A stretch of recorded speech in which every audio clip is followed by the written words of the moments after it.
Antes de iniciar realmente a pregação propriamente dita, eu acho uma oração que um irmão fez, o irmão Tomás Germanovics, uma oração muito linda que eu vou plagiar essa oração, porque eu acho que nossos corações têm que estar preparados para ouvir e discernir o que está aqui. Ele diz assim: não há um Senhor tão maravilhoso como o nosso, irmãos, que é digno de receber toda a glória, honra e louvor. Nosso eterno Senhor, que pela eternidade levará as marcas da cruz sobre o seu santo corpo, em sinal de grande e eterno amor demonstrado por nós naquela cruz. Então, nós sempre iremos confessar que não há Deus maior, não há Senhor mais elevado e mais sublime que o nosso. Precisamos ter um entendimento verdadeiro em nossos corações dessa oração. Nós realmente estamos aqui reunidos em torno de um nome bendito, maravilhoso, que um dia deixou a comunhão da Trindade, se fez homem para nos libertar, nos tirar do cativeiro. Então precisamos ter uma realidade de tudo o que aconteceu, né? De todo o porquê de nos reunirmos e para que nos reunirmos, para dar glória, honra e louvor a esse Senhor. Então nós vamos fazer uma reunião hoje. Talvez eu acredito que o tema não vai ser esgotado hoje, até por conta da hora. Eu pediria aos irmãos se a gente vai poder na próxima reunião dar continuidade, porque é um tema assim que a abordagem dele é vasta e a gente não pode assim querer com pouco tempo que tem esgotar o assunto. Então nós vamos dar uma introdução hoje, até por conta do horário, porque eu sei que quando chega meio-dia a palavra já não surte o efeito, né? Então precisa ter discernimento das coisas, né? Então vamos hoje então seguir esse roteiro com relação à palavra. Vamos abrir no livro de Ruth, capítulo 3, verso 9.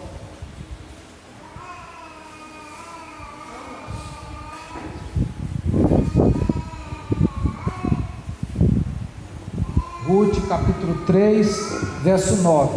Eu pediria a um irmão que por gentileza lesse o conteúdo que está em Ruth, capítulo 3, verso 9. Disse ele: quem és tu? Ela respondeu: sou Ruth, tua serva. Estende a tua mão sobre a tua serva, porque tu és resgatador.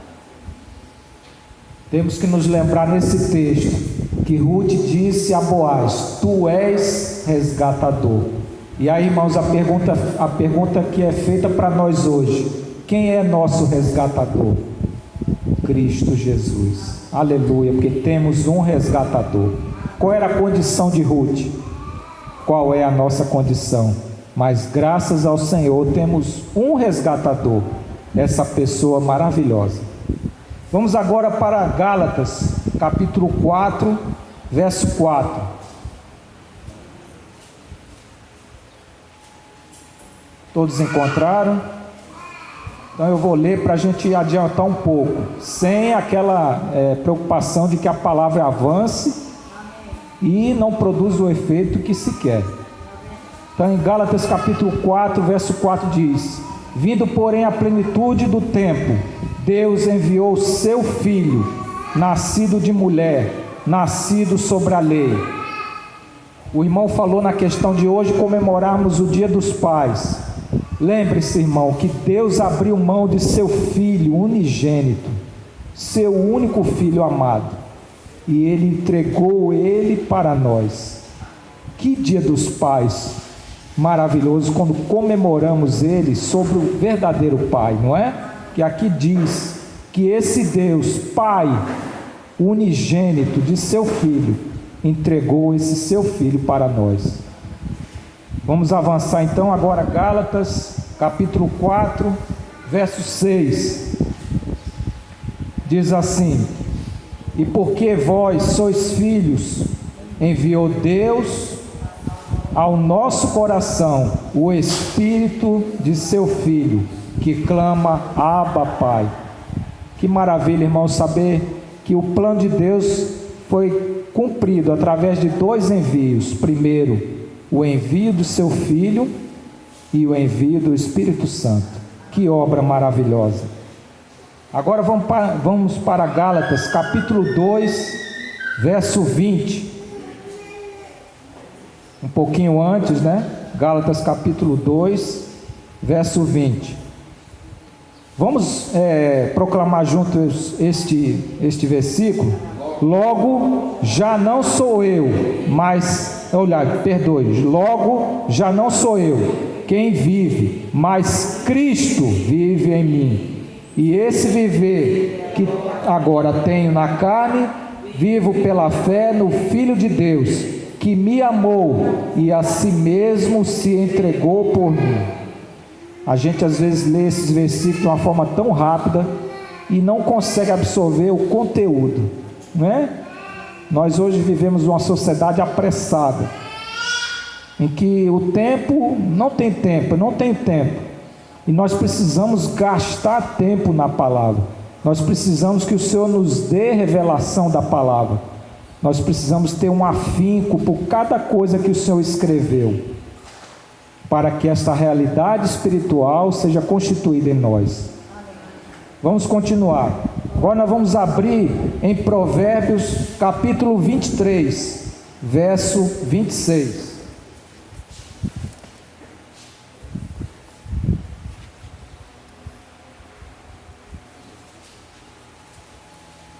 Provérbios 23,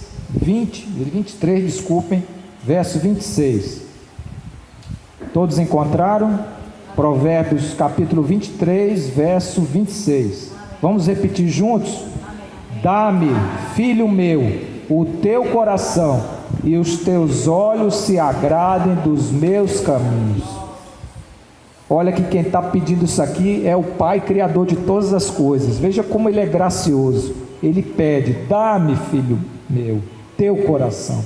Isso é uma coisa que o Senhor mais quer, irmãos. Não é obra, mas é que a gente possa entregar o nosso coração a Ele.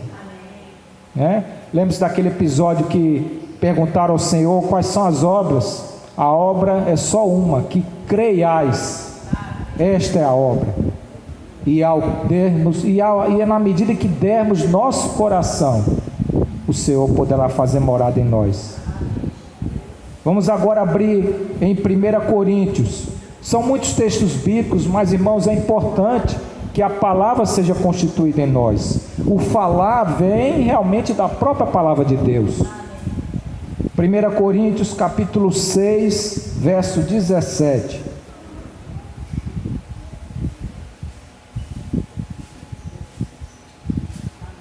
Primeira Coríntios 6, verso 17. Todos encontraram?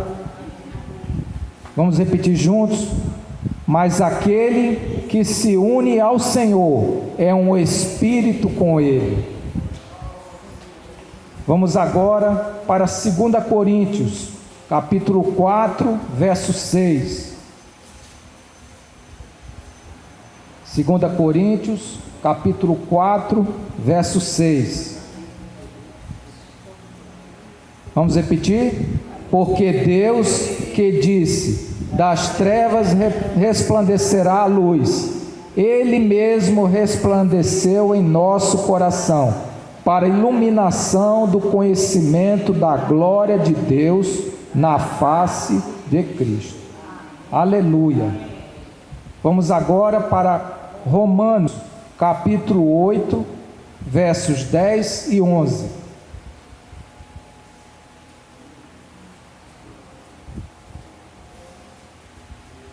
Romanos 8, versos 10 e 11. Vamos juntos? Porque se alguém... Desculpe. Só me encontrar aqui. Romanos capítulo 8, versos 10 e 11. Se porém Cristo está em vós, o corpo na verdade está morto por causa do pecado, mas o Espírito é vida por causa da justiça. Se habita em vós o Espírito daquele que ressuscitou a Jesus dentre os mortos, esse mesmo que ressuscitou a Cristo Jesus dentre os mortos, vivificará também o vosso corpo mortal, por meio do seu Espírito que em vós habita. Aleluia. Agora vamos para 2 Coríntios, capítulo 5, verso 17. 2 Coríntios, capítulo 5,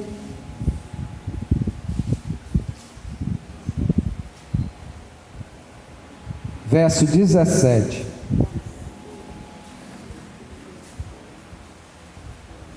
E assim, se alguém está em Cristo, é nova criatura. As coisas antigas já passaram, eis que se fizeram novas. Agora vamos para Gálatas, capítulo 4, verso 19.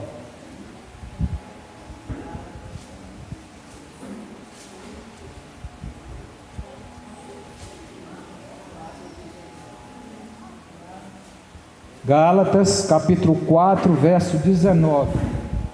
Vamos juntos? Meus filhos, por quem de novo sofro as dores de parto, até ser Cristo formado em vós. Efésios, capítulo 2, verso 10.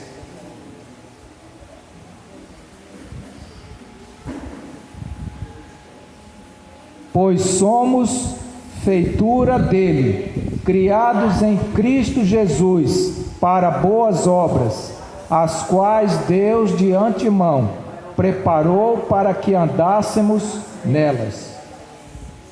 Vamos agora para Filipenses, capítulo 1, verso 21.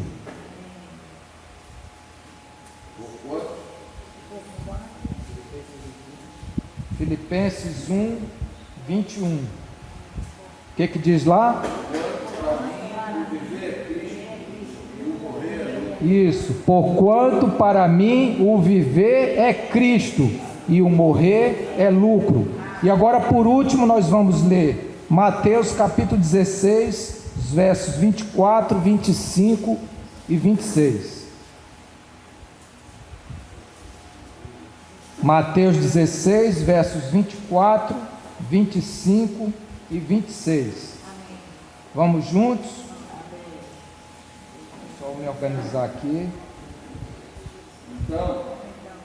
Então disse Jesus a seus discípulos: se alguém quer vir após mim, a si mesmo se negue, tome a sua cruz e siga-me. Porquanto quem quiser salvar a sua vida, perdê-la-á. E quem perder a vida por minha causa, achá-la. Pois que aproveitará o homem se ganhar o mundo inteiro e perder a sua alma? Ou que dará o homem em troca da sua alma? Irmãos, vamos agora ler e orar. Gálatas capítulo 2, verso 20.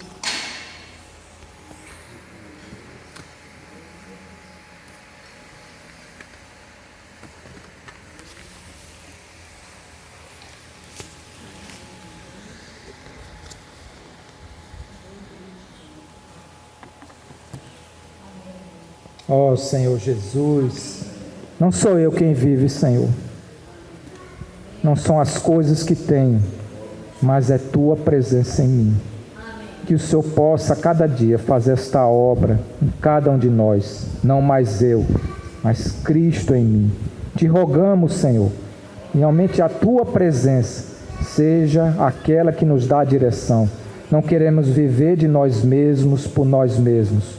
Queremos viver realmente com Teu Espírito, realmente reavivando o nosso espírito, e assim guiados pelo desejo do Teu coração, possamos expressar a Tua vontade nesta terra. Senhor Jesus, louvado seja o nome santo do Senhor. Irmãos, esse tema, ele tem que realmente provocar, como qualquer outro, né? Tudo que é a palavra de Deus tem que provocar alguma reação. Mas é importante essas palavras que Paulo aqui deixou. Logo já não sou eu quem vive, mas Cristo vive em mim. E uma das coisas importantes que nós temos que entender é que o Senhor não quer nos despersonalizar. O Senhor quer mudar nossa natureza. Então José Augusto, este que vos fala, tem que continuar sendo José Augusto. Messias, Betinho, Betinho. Apenas o Senhor quer introduzir sua natureza em nós. É isso que precisamos entender quando Paulo diz: não sou eu quem vive, mas Cristo vive em mim. E aí nós vamos entender que sem Cristo nós podemos viver, o ser humano consegue viver? Sim. Né? E nós vamos ter um entendimento de que temos uma vida, mas não a vida que Deus quer. Continuamos a viver, mas não segundo a vontade de Deus. Vamos abrir em Gênesis capítulo 2, versos 16 e 17.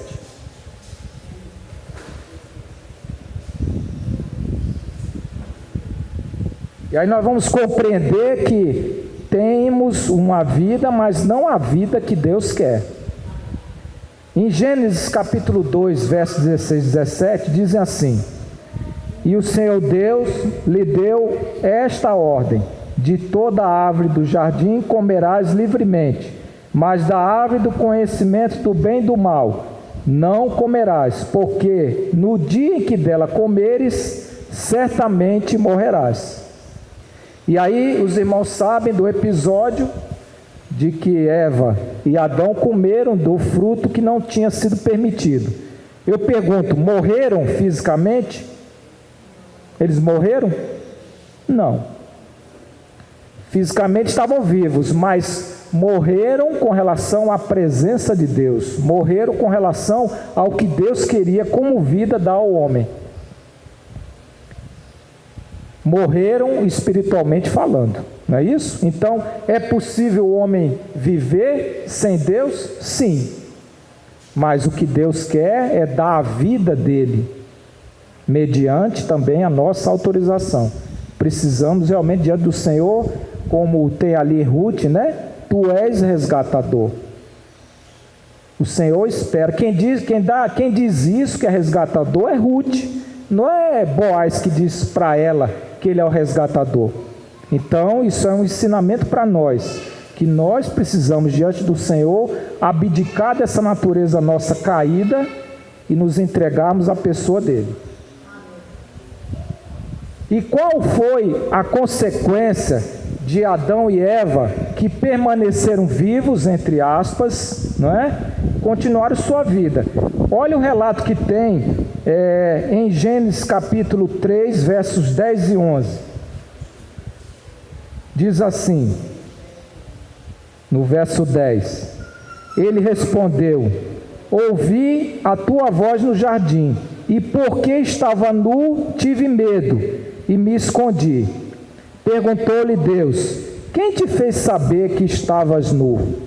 Comeste da árvore que te ordenei que não comesse? Essa nudez, irmãos, significa a falta da presença de Deus. O homem, quando desobedeceu, se apartou da presença de Deus. E aí ele ficou, não é? Essa questão da nudez, a gente tem que entender sobre um princípio espiritual. Não é que eles estavam fisicamente nus, mas o que poderia revesti-los foi tirado. E lembre-se que em Gênesis está a nudez de um casal. E lembre-se que há um processo de crescimento dessa nudez. E sabe onde vai dar esse processo de crescimento, de nudez? Vai dar lá na igreja em Laodiceia. Vamos abrir em Apocalipse, capítulo 3, os versos 17, 18 e 20. Apocalipse, capítulo 3, versos 17, 18 e 20. Vamos ler juntos?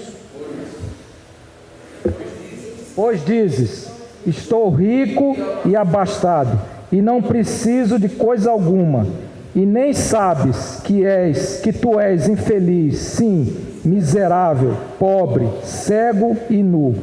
Aconselho-te que de mim compres ouro refinado pelo fogo, para te enriqueceres, vestiduras brancas para te vestires, a fim de que não seja manifesta a vergonha da tua nudez, e colírio para ungires os olhos, a fim de que vejas.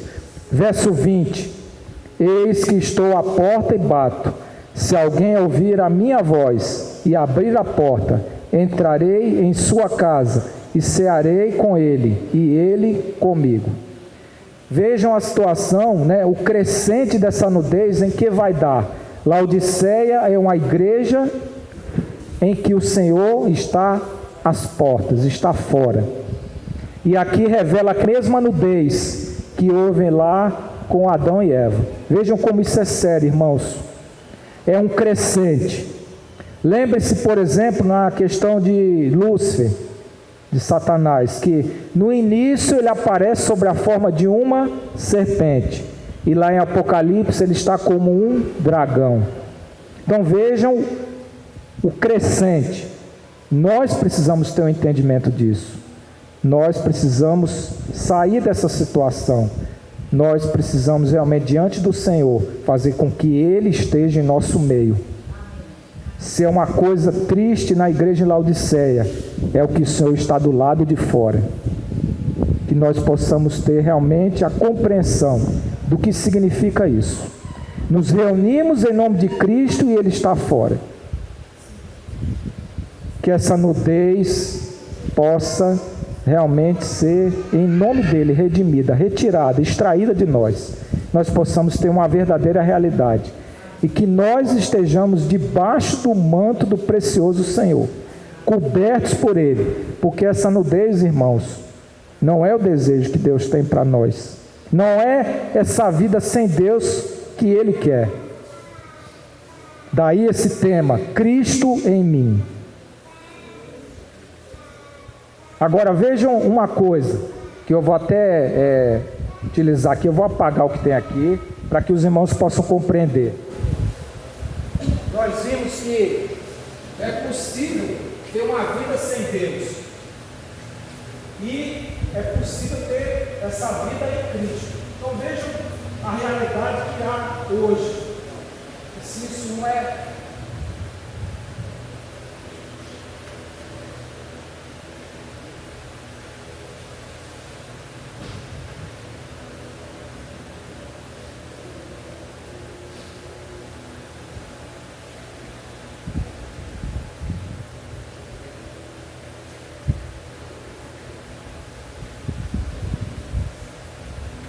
vejam se hoje não é possível ter vida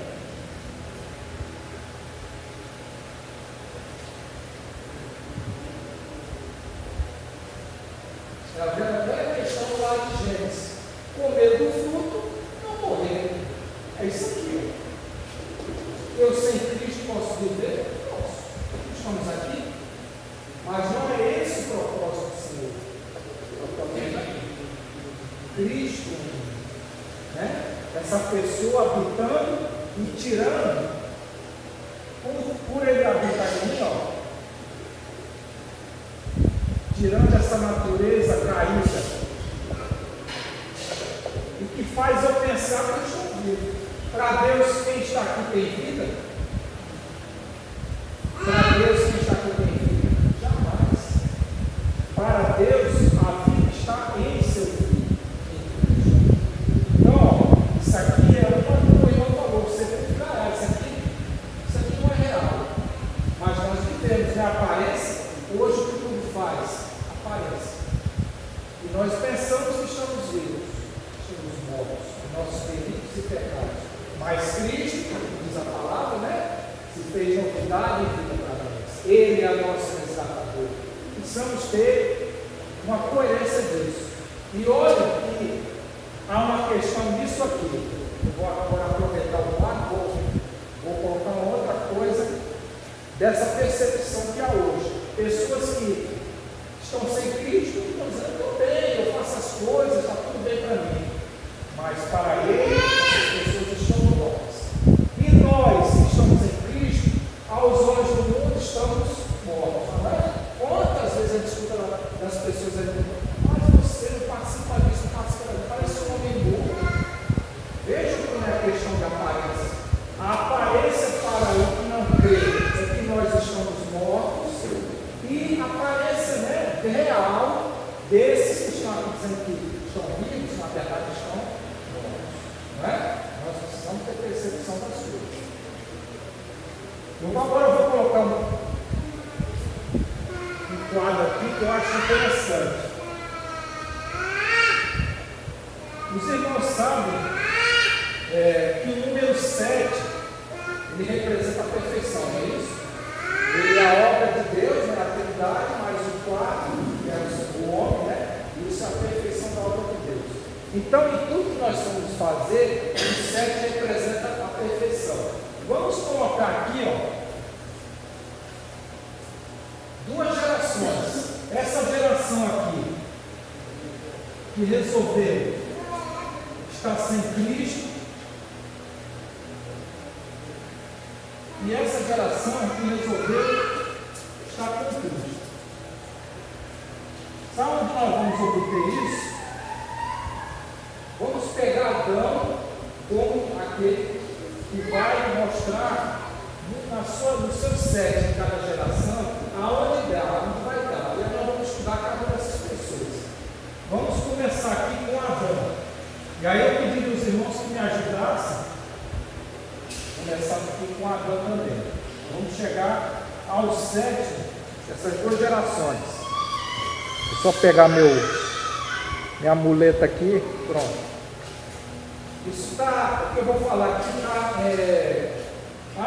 Isso tem um detalhe também. Ó. Sem Cristo.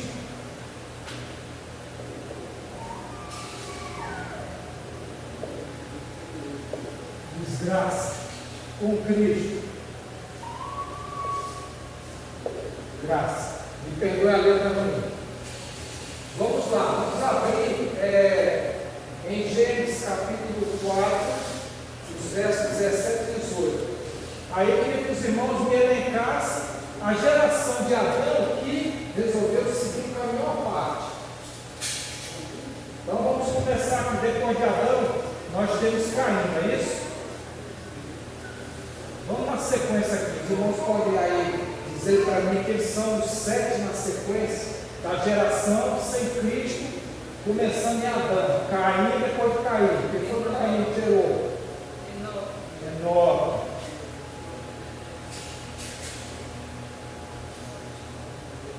Depois de Enoque. Tem que ler. Lá em Gênesis capítulo 4, versos 17 e 18. Isso aí é para provocar os irmãos também. Irade. Depois de Irade. O nome dele é meio complicado. Meu Jael. Isso é um bom para eu posso botar o nome do filho. Botar o nome do filho, Meu Jael. É porque já é dele, né? Meu Jael. Meu Jael. Depois. Israel. E quem é o 7? Isso aqui nós vamos estudar ele. Amém. Vou colocar ele em evidência. Agora vamos para a geração em Cristo. A geração que resolveu, ser obediente. Então nós temos, depois de Adão tem 7. Isso está em Gênesis, capítulo 5, versos 3, 6, 9, 12, 15 e 18. Quem vem depois de 7? Quem vem depois de 7? Gênesis capítulo 5, versos 3, 6, 9, 12, 15 e 18. Enos. Isso, depois de Enos. Cainã. Depois de Cainã.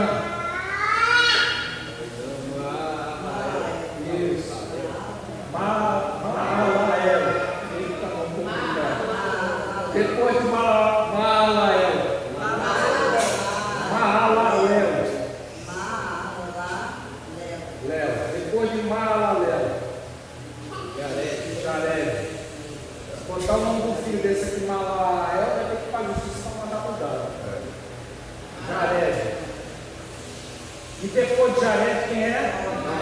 Ah, esse aqui também nós vamos estudar. Tá? Irmãos, o 7 representa a perfeição.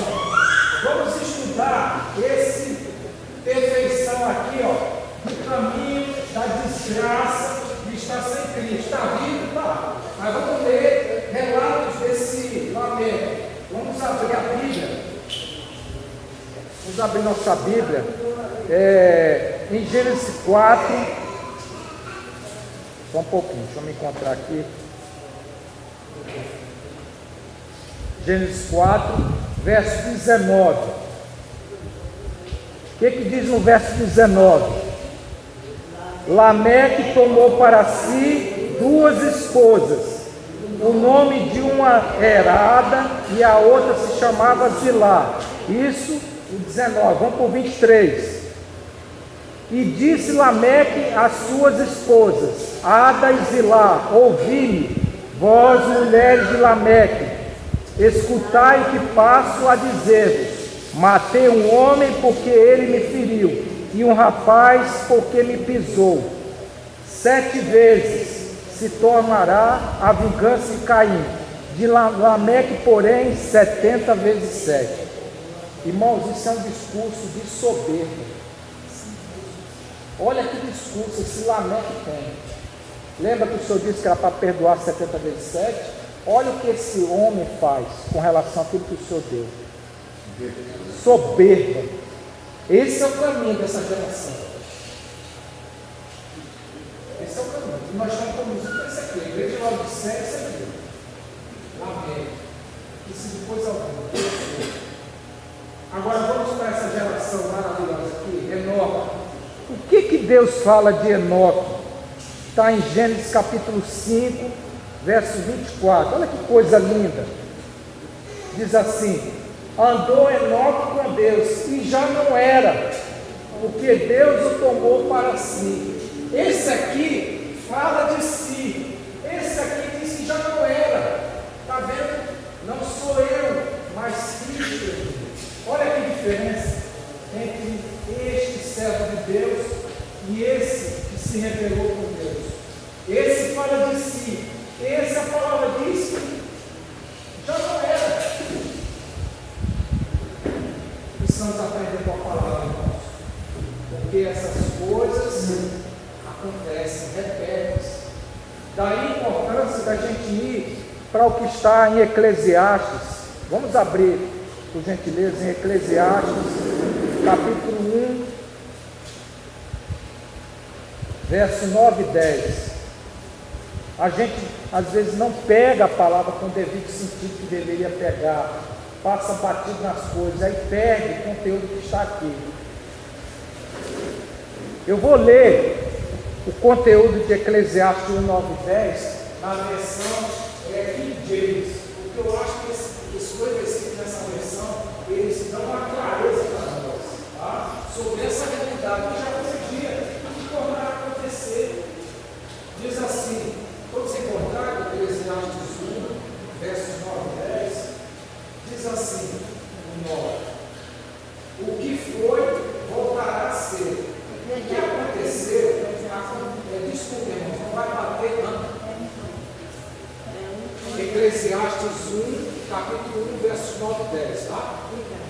Não vai bater muito de vocês, mas é porque esse eu vejo um conteúdo que enriquece mais. Eles consideram a King James a mais fiel. King James não trabalha tanto. Então diz assim: o que foi voltará a ser. O que aconteceu ocorrerá de novo. O que foi feito se fará outra vez. Não existe nada de novo debaixo do sol. Verso 9, agora vamos para o verso 10. Será que há algo do qual se possa dizer, vê, de fato